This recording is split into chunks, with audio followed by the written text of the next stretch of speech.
નમસ્કાર. આજના આ નવા વિશ્લેષણમાં આપ સૌનું સ્વાગત છે. આપણે સીધી જ વાત કરવાના છીએ એ બ્રેકિંગ ન્યૂઝની, જેણે ગુજરાતના શિક્ષણ જગતમાં અત્યારે હલચલ મચાવી દીધી છે. TET-1 પરીક્ષા અને 11,000 વિદ્યા સહાયકોની ભરતી. આ મુદ્દો અત્યારે ટોક ઓફ ધ ટાઉન છે. તો ચાલો, કોઈપણ જાતનો સમય બગાડ્યા વિના સીધા જ આ મામલાની ઊંડાણમાં જઈએ અને સમજીએ કે આખરે પડદા પાછળ શું ચાલી રહ્યું છે. હવે સૌથી પહેલો અને સૌથી મોટો સવાલ જે કદાચ અત્યારે દરેકના મનમાં ઘૂમી રહ્યો છે, શું 11,000 વિદ્યા સહાયકોની આ ઐતિહાસિક ભરતી પ્રક્રિયા હવે અટકી જશે? કારણ કે સાધારણ રીતે જ્યારે પણ કોઈ કાનૂની મામલો ઊભો થાય ત્યારે સૌથી મોટો ડર એ જ હોય છે કે હવે આખી સિસ્ટમ પર બ્રેક વાગી જશે. તો શું ખરેખર એવું થવાનું છે? આ જ વાત સમજવા માટે આપણે જોવું પડશે કે ગુજરાત હાઈકોર્ટે શું કર્યું છે. હાઈકોર્ટે આ મામલામાં વચ્ચે આવીને એક બહુ જ મહત્વનો અને સંતુલિત નિર્ણય લીધો છે. આ માત્ર કોઈ કાયદાકીય ઓર્ડર નથી, પણ કેટલાક ઉમેદવારોની ફરિયાદો અને આખા રાજ્યની સામૂહિક ભરતીની જરૂરિયાત, આ બંને વચ્ચે એક પરફેક્ટ બેલેન્સ ઊભું કરવાનો પ્રયાસ છે. અહીં આ 750નો આંકડો બહુ જ સૂચક છે. આ એવા ઉમેદવારો છે જેમને હાઈકોર્ટ તરફથી અત્યારે મોટી રાહત મળી છે. આ એ લોકો હતા જેઓ માત્ર અમુક જ માર્ક્સ માટે રહી જતા હતા. એટલે તેમના માટે આ 750 માત્ર કોઈ નંબર નથી, પણ એક મોટી આશા છે. કોર્ટે તેમની રજૂઆત સાંભળીને તેમને હાલ પૂરતી પ્રક્રિયામાં આગળ વધવાની તક આપી છે. પણ બીજી તરફ પિક્ચરમાં આ 11,000નો વિશાળ આંકડો પણ છે. અને આ બંને આંકડાઓ વચ્ચેનો તફાવત જ આખી સ્થિતિ ક્લિયર કરી દે છે. એક બાજુ પેલા 750 ઉમેદવારોનો સંઘર્ષ છે અને બીજી બાજુ ધોરણ 1 થી 5 માટેની 11,000 વિદ્યા સહાયકોની ભરતીની પ્રક્રિયા છે. અને સૌથી સારા સમાચાર એ છે કે આ 11,000 જગ્યાઓની મૂળ ભરતી પ્રક્રિયા એકદમ સુરક્ષિત છે અને તે કોઈ પણ બ્રેક વિના ચાલુ જ છે.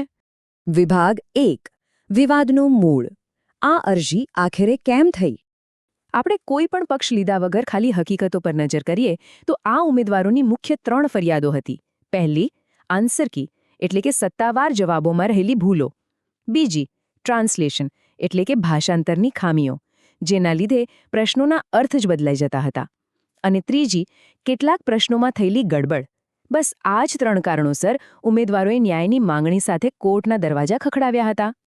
અને આમાં સૌથી અગત્યનો પોઈન્ટ એ છે કે આ ભૂલોની અસર કેટલી ગંભીર હતી. સમજો કે માત્ર 1 કે 2 માર્કનો તફાવત, અને આ ઉમેદવારો આખી ભરતી પ્રક્રિયામાંથી સાવ બહાર. આ નેરો માર્જિન જ તેમના માટે સૌથી મોટો પ્રોબ્લેમ હતો, જે તેમને આખી સિસ્ટમમાંથી બહાર ધકેલી રહ્યો હતો. અને એટલે જ તેમણે આ કાનૂની લડત લડવાનું નક્કી કર્યું. વિભાગ 2. શરતી કાનૂની નિર્ણય. જોઈએ હાઈકોર્ટની શરતો શું છે. તો હાઈકોર્ટે પેલા 750 ઉમેદવારોને ભરતી પ્રક્રિયામાં તાત્કાલિક ભાગ લેવાની મંજૂરી તો આપી દીધી છે. રાહત તો મળી ગઈ, પણ અહીં એક બહુ મોટો પણ છે. આ રાહત કન્ડિશનલ એટલે કે શરતી છે. મતલબ કે પ્રક્રિયામાં જોડાવવું એ કોઈ ફાઇનલ વિજય નથી. તેમની આ એન્ટ્રી અમુક ચોક્કસ નિયમો અને શરતોને આધીન રહેશે.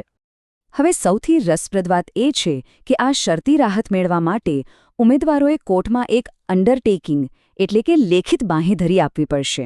આનો સીધો અર્થ એવો થાય કે ઉમેદવારોએ સ્વીકારવું પડશે કે તેઓ આ પ્રક્રિયામાં ભાગ તો લઈ રહ્યા છે, પણ તેમનું ફાઇનલ પરિણામ તો કોર્ટના આખરી નિર્ણય પર જ આધાર રાખશે. આ ખરેખર એક બહુ કડક અને અગત્યની શરત છે. વિભાગ 3. 11,000 જગ્યાઓની સ્થિતિ. ભરતીનું આખરે શું થશે? સરકારે કોર્ટમાં એક બહુ જ પ્રેક્ટિકલ અને મજબૂત દલીલ કરી. એમણે કહ્યું કે જુઓ, અમુક પ્રશ્નોના વિવાદને લીધે 11,000 જગ્યાઓની આટલી વિશાળ ભરતી પ્રક્રિયાને અટકાવી દેવી એ જરાય વ્યાજબી નથી. જો એમ થાય તો બાકીના જે હજારો લાયક ઉમેદવારો છે તેમને મોટું અને ગેરવાજબી નુકસાન જાય. એટલે કે સરકારનું પૂરું ફોકસ બહુમતી ઉમેદવારોના હિતોનું રક્ષણ કરવા પર છે.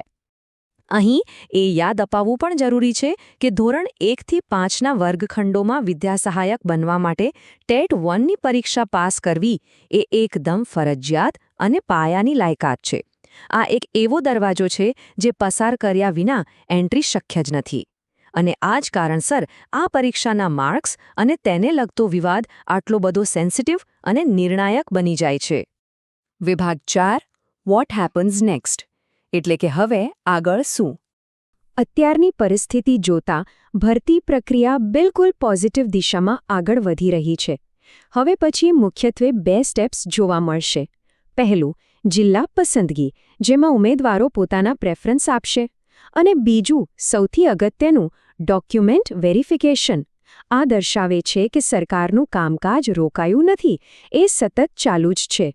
આ તબક્કે જેટલા પણ જોડાયેલા લોકો છે એમના માટે સૂત્રો તરફથી એક બહુ જ કામની અને પ્રેક્ટિકલ સલાહ છે. વેરિફિકેશન રાઉન્ડ હવે ગમે ત્યારે શરૂ થઈ શકે છે. એટલે પ્લીઝ તમારા તમામ શૈક્ષણિક અને જરૂરી દસ્તાવેજો અત્યારથી જ વ્યવસ્થિત ફાઇલ કરીને તૈયાર રાખો. છેલ્લી ઘડીની દોડાદોડીથી બચવા માટે આ પૂર્વ તૈયારી જ સૌથી વધારે કામ લાગશે. તો આ આખા વિશ્લેષણનું તારણ શું? ટેટ 1 પાસ કરનારા તમામ લોકો માટે આ સારા સમાચાર જ છે. ભરતી પ્રક્રિયા ચાલુ છે, પસંદગી સંપૂર્ણપણે મેરિટ અને ગુણવત્તાના આધારે જ થવાની છે. એમાં કોઈ જ બાંધછૂટ નહીં થાય. અને સૌથી મોટી વાત, આ કોર્ટ કેસના કારણે આખી રાજ્યવ્યાપી પ્રક્રિયા સ્થગિત થઈ જશે એવો ડર રાખવાની હવે કોઈ જ જરૂર નથી. અહીં એક બહુ જ સરસ વાત સમજવા જેવી છે.